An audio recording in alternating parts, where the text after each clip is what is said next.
It's what we call an improvised nuclear device. It would be about 1 kiloton, 1,000 tons equivalent of normal explosives. They certainly have the delivery means with the drones that they have and missiles that they have.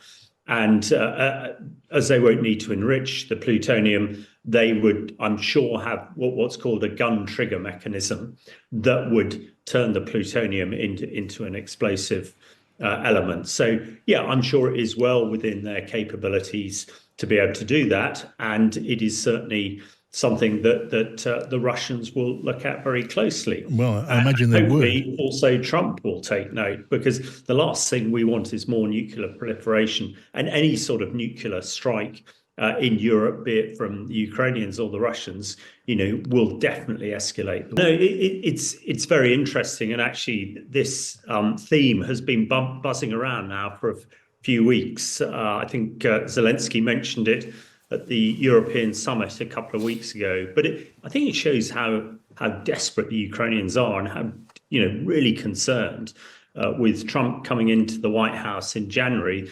The potential that American support that is so vital at the moment to allow them to hold the Russians could go away.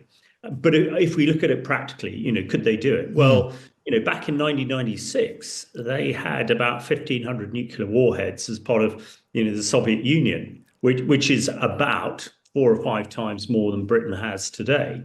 They have a large nuclear power industry where they could get the plutonium that they're talking about to do it. Yeah. And undoubtedly, they also have the technical expertise. Alibi is 30 years since they gave up their nuclear weapons. So they could probably do something. They're talking about a very, very small nuclear weapon, smaller than the sort of Second World War nuclear weapons. But even so, it would cause a nuclear explosion. It would be, a massive sort of 1,000 ton equivalent sort of explosion. And could have a massive impact. So they could do it, certainly. So it seems feasible then to you, Hamish, that Ukrainian could do this. They don't have the facilities to enrich uranium and turn it into a weapons-grade warhead, but they could take fuel rods from a nuclear plant and use that plutonium in a fuel rod to construct a weapon, maybe a tenth of the size of the power of the bomb that was dropped on Nagasaki in Japan 80 years ago. You think that really could be done from your expert knowledge? Yeah, no, I think absolutely. It's what we call an improvised nuclear device. It would be about 1 kiloton, 1,000 tons equivalent of normal explosives.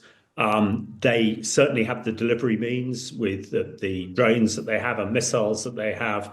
And as they won't need to enrich the plutonium, they would, I'm sure, have what's called a gun trigger mechanism that would turn the plutonium into an explosive element. So, yeah, I'm sure it is well within their capabilities to be able to do that. And it is certainly something that the Russians will look at very closely. Well, I imagine they would. Also, Trump will take note, because the last thing we want is more nuclear proliferation, and any sort of nuclear strike in Europe, be it from the Ukrainians or the Russians, will definitely escalate the war. Yeah, well, I want to come to the Russian response to this report, let alone the likely firing of a nuclear weapon in a moment. But as for the Allies, as for America, with Donald Trump in the White House, we can absolutely assume that they would take a very, very dim view if they were to withdraw their support, as Donald Trump has threatened to do, to Ukraine developing a nuclear weapon. But Hamish, what could they do about it? Well, what the Americans could do, well, they could keep supporting Ukraine, which is really what Zelensky, he is a master strategist, in a similar sort of morbid way that Putin is too. And Zelensky is trying absolutely everything. I mean, they are fighting for their national survival, and they look at what's happening in the US. They look at ourselves, and crikey, we could really help them. They've been screaming at us for Storm Shadow missiles, which would allow them to interdict all these drones and missiles being fired at their towns and cities at the moment. They would also allow them to interdict any Russian tactical nuclear weapons, which Putin and Medvedev and some of the other sort of Kremlin gangsters threaten us with every day. So I think this is a realization, this is really high stakes stuff. Yes. People need to be absolutely clear.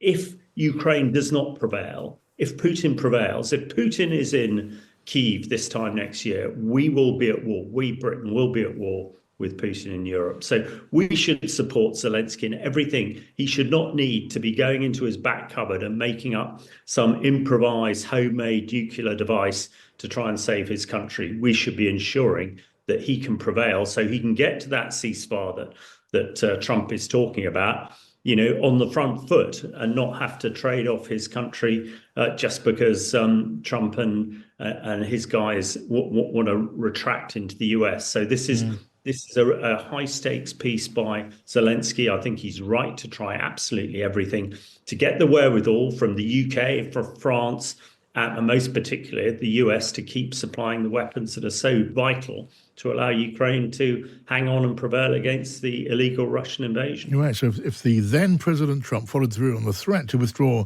support from Ukraine, we are looking at a staring contest between Volodymyr Zelensky and President Trump, with the ultimate nuclear stakes on the table. This report suggests that they might look to the UK for help with developing this weapon. That surely wouldn't be likely, Hamish, would it? I would have thought it's not likely.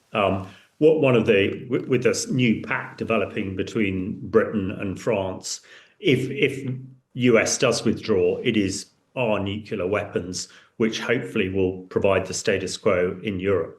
But what Zelensky is also asking for, and what we should do, is give absolutely everything we've got so that he doesn't have to go down this line. And the most obvious thing is the Storm Shadow missiles and the French Scalp missiles, which are equivalent, which will allow him to really put the brakes on Russia. And let's also look at it. The key element at the moment is Kursk.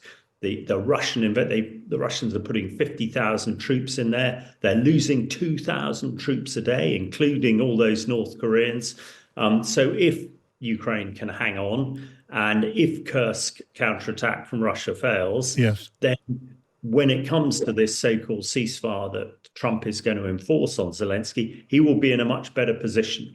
So I think at the moment, the nuclear piece coming out of Kyiv is what one would expect from a strategist like Zelensky. But crikey, let's hope we don't have to go down the nuclear line. Yeah. Let's hope, and we can enable Ukraine to prevail.